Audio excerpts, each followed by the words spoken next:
Viewers, এই যে দেখতে পাচ্ছেন আমি চলে আসলাম যে ফসেট পেতে। এই যে দেখতে পাচ্ছেন যে ফসেট পে। তো এখানে দেখতে পাচ্ছেন যে আমার এখানে ফান্ড রয়েছে। এই যে দেখতে পাচ্ছেন, এই যে আমার ফান্ডটা আমার রয়েছে। আমি এটা এনসেভে সেন্ড করব। তো এখানে সেন্ড করতে হলে তো এখানে ক্লিক করতে হবে। এই যে দেখতে পাচ্ছেন যে এখানে আপনার প্রোফাইল আইকনে ক্লিক করবেন। ক্লিক করার পরে এই যে দেখতে পাচ্ছেন এখানে উইথড্রোতে ক্লিক করবেন। তো তারপরে এখান থেকে আপনার কয়েন লিস্ট থেকে আপনার কোন কয়েনে আপনি এখান থেকে উইথড্রো দিতে যাচ্ছেন তো দেখতে পাচ্ছেন যে আমার এখানে এই যে দেখতে পাচ্ছেন এখানে আমার যে ইউএসডিটি আছে এখানে কত আছে দেখতে পাচ্ছেন। তো আমার এখানে যা আছে আমি তা এখানে সেন্ড করবো এনসেভে। তার আগে তো বিয়ার দেখতে পাচ্ছেন যে আমার এখানে ইউএসডিটি কয়েন কত আছে এখানে দেখতে পাচ্ছেন। তো আমি এটা উইথড্র দিব। উইথড্র দেওয়ার জন্য এখানে দেখতে পাচ্ছেন যে উইথড্র, এখানে ক্লিক করব। তো এখানে ক্লিক করার পরে এখানে দেখতে পাচ্ছেন যে আমার এই যে এখানে আপনার যে কত আছে এখানে দেখাবে। তারপর এখানে এই দেখতে পাচ্ছেন নেটওয়ার্ক। এখানে আপনার এখানে নেটওয়ার্ক সিলেক্ট করতে হবে। আপনি যদি টিআরএক্স ইউজ করেন তাহলে আপনাকে $1 চার্জ দিতে হবে। আপনি যদি পলিগন ইউজ করেন তাহলে মাত্র 8 সেন্ট। আর আপনি যদি বিএনবি নেটওয়ার্ক ইউজ করেন তাহলে আপনাকে মাত্র 2 সেন্ট এখান থেকে আপনাকে চার্জ দিতে হবে।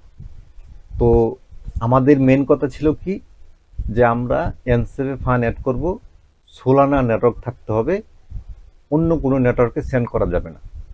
তো এখানে তো কোনো সোলানা নেটওয়ার্ক নাই, কাজেই আমরা এই এখন এই ফসেট পে থেকে আমরা এনসেভে ফান্ড অ্যাড করতে পারতাছি না।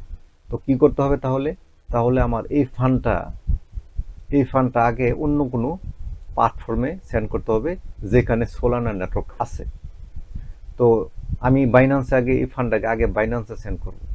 কারণ আগে বাইন্যান্সে সেন্ড করব, বাইন্যান্সে সোলানা নেটওয়ার্ক সাপোর্ট করে, তখন বাইন্যান্স থেকে আমি এনসেভে সেন্ড করব। তাহলে চলেন এখন চলেন আবার বাইন্যান্সে চলে যাই। বাইন্যান্স থেকে তারপরে আবার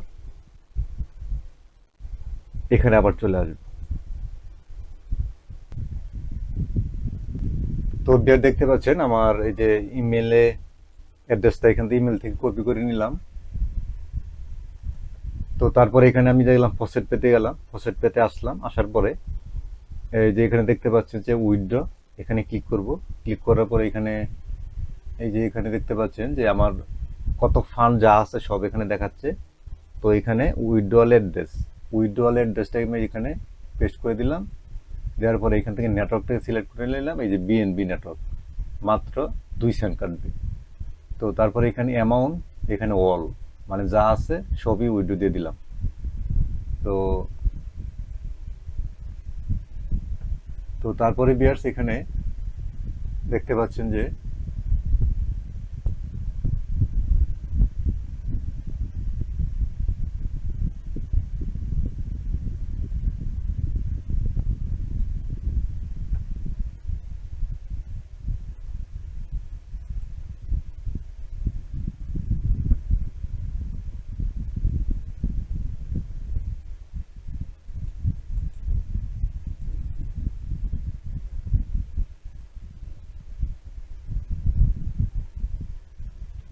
তো বিয়ার্স দেখতে পাচ্ছেন যে এখানে অ্যাড্রেস দিয়ে দিলাম, তারপরে এখানে নেটওয়ার্ক বিএনবি দিয়ে দিলাম, তারপরে এখানে অ্যামাউন্ট অল, তারপরে এখানে প্লেস উইথড্রল, এই যে প্লেস উইথড্রল এখানে ক্লিক করব।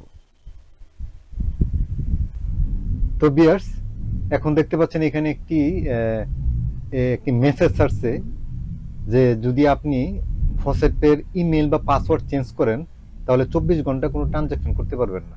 তো আমি পাসওয়ার্ড চেঞ্জ করছিলাম, তো এখন আবার 24 ঘন্টা পরে আমি ট্রানজাকশন করতে পারবো, তো এখন পারতেছি না।